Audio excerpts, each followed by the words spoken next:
আপনারা যারা ঈদে মিলাদুন্নবী পালন করেন তাদের উদ্দেশ্যে কিছু কথা বলতে চাই। দেখেন ভাই, আগেই বলে রাখি, কথাগুলো সম্পূর্ণ মনোযোগ দিয়ে শুনবেন, তারপর আপনার বিবেক যেটা বলে সেটাই বললেন।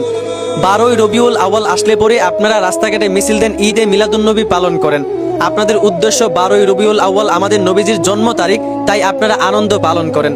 এখন আপনাদের কাছে আমার একটা প্রশ্ন, আমাদের রাসূল যেই তারিখ জন্মগ্রহণ করেছিলেন আবার সেই তারিখ তো মৃত্যুবরণও করেছিলেন, মানে 12ই রবিউল আউয়ালে আমাদের নবী পৃথিবীতে এসেছিলেন, আবার 12ই রবিউল আউয়ালে আমাদের প্রিয় নবী দুনিয়া থেকে বিদায় হয়েছিলেন। তো 12ই রবিউল আউয়াল আসলে পরে যদি আপনি নবীজির জন্মদিনের কথা ভেবে আনন্দ করতে পারেন, তো এই তারিখে তো আমাদের রাসূল পৃথিবী থেকে বিদায়ও হয়েছিলেন। এই কথা ভেবে কি আপনার কষ্ট লাগে না? জন্মদিনের কথা ভেবে আপনার আনন্দ হয়, অথচ উনি যে দুনিয়া থেকে এই তারিখে চলে গেছিলেন এইটা ভেবে কষ্ট লাগে না যে আমাদের প্রিয় কলিজার টুকরা রাসূল এই তারিখে দুনিয়া থেকে চলে গেছিলেন? আরে ভাই, আপনি যদি আপনার খুব প্রিয় একটা জিনিস আপনার কাছে পান, তাহলে আপনি যেইটুকু আনন্দ হবেন তার চাইতে বেশি কষ্ট পাবেন যদি সেই জিনিসটা আবার আপনার কাছ থেকে চলে যায়। তাহলে আপনারা এই তারিখে কষ্ট না পেয়ে আনন্দ করেন কেমনে? আপনারা কি সাহাবীদের চাইতে বেশি আশিকে রাসূল হয়ে গেছেন? হযরত আবু বকর সিদ্দিক রাদিয়াল্লাহু আনহু রাসূলের এত বড় আশেক ছিলেন, রাসূল দুনিয়া থেকে চলে যাওয়ায় আবু বকর সিদ্দিক রাদিয়াল্লাহু আনহু এতটাই কষ্ট পেয়েছিলেন, উনি অসুস্থ হয়ে বিছানায় পড়ে গিয়েছিলেন। উনি এতটাই শোকাহত হয়েছিলেন, ধীরে ধীরে উনি শুকিয়ে গিয়েছিলেন।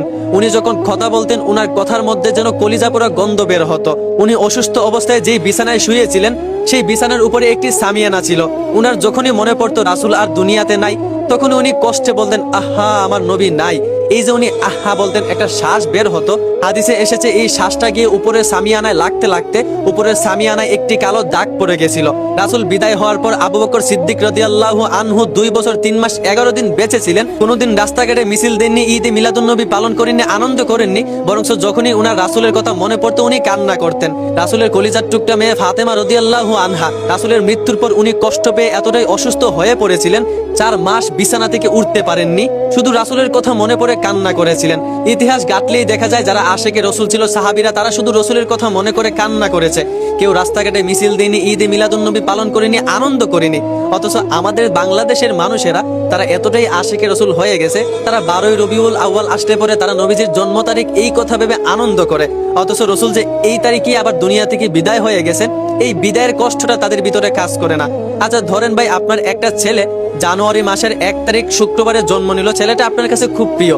তো পরের বছর যখন আবারও জানুয়ারি মাসের 1 তারিখ শুক্রবার আসবে, ওই তারিখ আপনার ছেলের জন্মদিন, আপনি অবশ্যই আনন্দ করবেন, জন্মদিন পালন করবেন।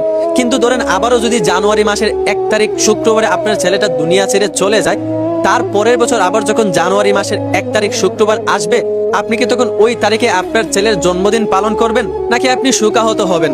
কারণ এই তারিখে যেমন আপনার ছেলে জন্ম হয়েছিল, আবার এই তারিখে তো আপনার প্রিয় ছেলেটা দুনিয়া ছেড়ে চলেও গেছিল, তো অবশ্যই আনন্দের চাইতে আপনার কষ্টটা বেশি লাগবে।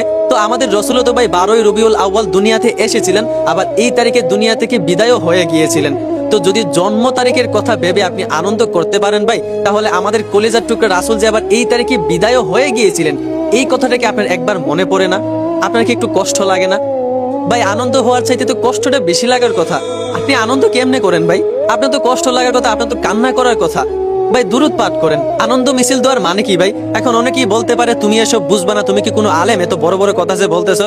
দেখেন ভাই, আমি কোনো আলেম না, কোনো মাদ্রাসার ছাত্র না, কেউ না, শুধু ছোটবেলা থেকে আলেম ওলামাদের বয়ান শুনে আসছি, তাই তাদের মুখ থেকেই শুনছি।